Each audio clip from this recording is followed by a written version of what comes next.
40वां बाब। उम्मीद अफजा बातें। तसल्ली दो, तुम मेरे लोगों को तसल्ली दो, तुम्हारा खुदा फरमाता है। यरूशलेम को दिलासा दो और उसे पुकार कर कहो कि उसकी मुसीबत के दिन जो जंगो जदल के थे गुजर गए। उसके गुनाह का कफारा हुआ और उसने खुदावंद के हाथ से अपने सब गुनाहों का बदला दो चंद पाया। पुकारने वाले की आवाज बियाबान में खुदावंद की राह दुरुस्त करो, सहरा में हमारे खुदा के लिए शाहरा हमवार करो। हर एक नशेब ऊंचा किया जाए और हर एक पहाड़ और टीला पस्त किया जाए और हर एक टेढ़ी चीज सीधी और हर एक नाहमवार जगह हमवार की जाए। और खुदावंद का जलाल आशकारा होगा और तमाम बशर उसको देखेगा, क्योंकि खुदावंद ने अपने मुंह से फरमाया है।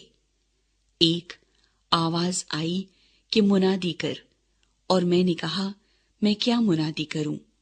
हर बशर घास की मानिंद है और उसकी सारी रौनक मैदान के फूल की मानिंद।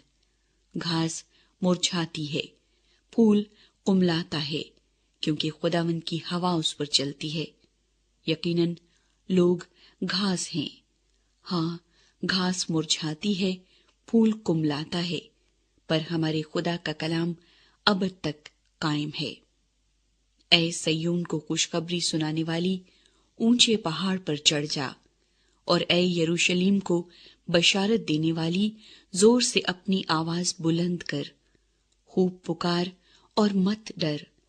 यहूदा की बस्तियों से कह, देखो अपना खुदा, देखो खुदावंद खुदा बड़ी कुदरत के साथ आएगा और उसका बाजू उसके लिए सल्तनत करेगा।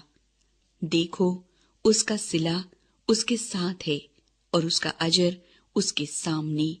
वो चौपान की मानिंद अपना गल्ला चराएगा, वो बर्रों को अपने बाजुओं में जमा करेगा और अपनी बगल में लेकर चलेगा, और उनको जो दूध पिलाती हैं आहिस्ता आहिस्ता ले जाएगा।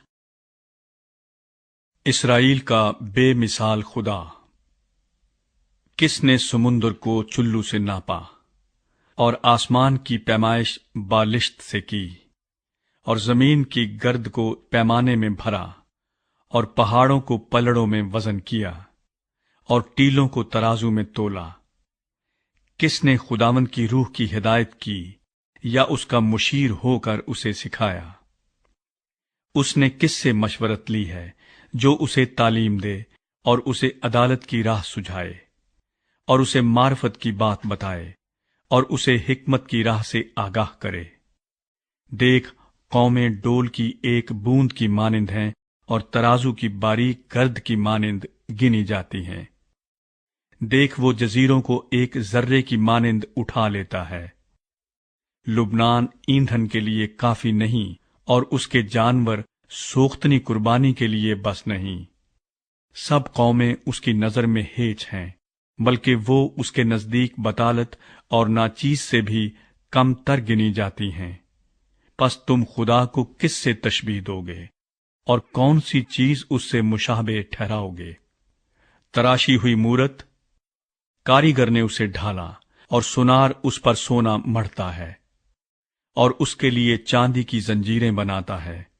और जो ऐसा तही दस्त है कि उसके पास नजर गुजरानने को कुछ नहीं, वो ऐसी लकड़ी चुन लेता है जो सड़ने वाली ना हो।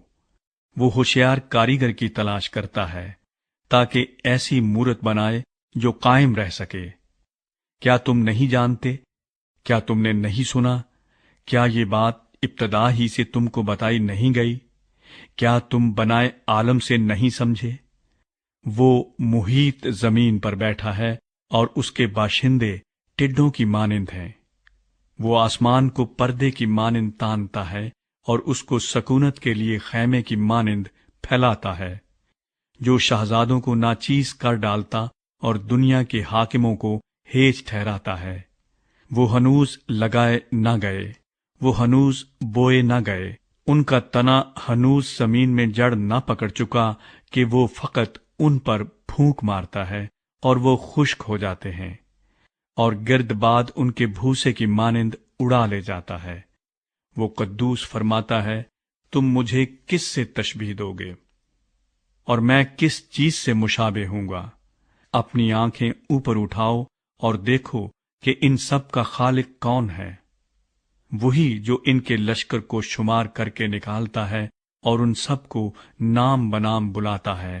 اس کی قدرت کی عظمت اور اس کے بازو کی توانائی کے سبب سے ایک بھی غیر حاضر نہیں رہتا۔ پس اے یعقوب، تو کیوں یوں کہتا ہے، اور اے اسرائیل، تو کس لیے ایسی بات کرتا ہے کہ میری راہ خداوند سے پوشیدہ ہے اور میری عدالت میرے خدا سے گزر گئی؟ کیا تو نہیں جانتا؟ کیا تو نے نہیں سنا کہ خداوند خدائے ابدی و تمام، زمین کا خالق تھکتا نہیں اور ماندہ نہیں ہوتا؟ اس کی حکمت ادراک سے باہر ہے۔ وہ تھکے ہوئے کو زور بخشتا ہے اور ناتواں کی توانائی کو زیادہ کرتا ہے۔ نوجوان بھی تھک جائیں گے اور ماندہ ہوں گے، اور سورما بالکل گر پڑیں گے، لیکن خداوند کا انتظار کرنے والے از نو زور حاصل کریں گے۔ وہ عقابوں کی مانند بالوں پر سے اڑیں گے، وہ دوڑیں گے اور نہ تھکیں گے، وہ چلیں گے اور ماندہ نہ ہوں گے۔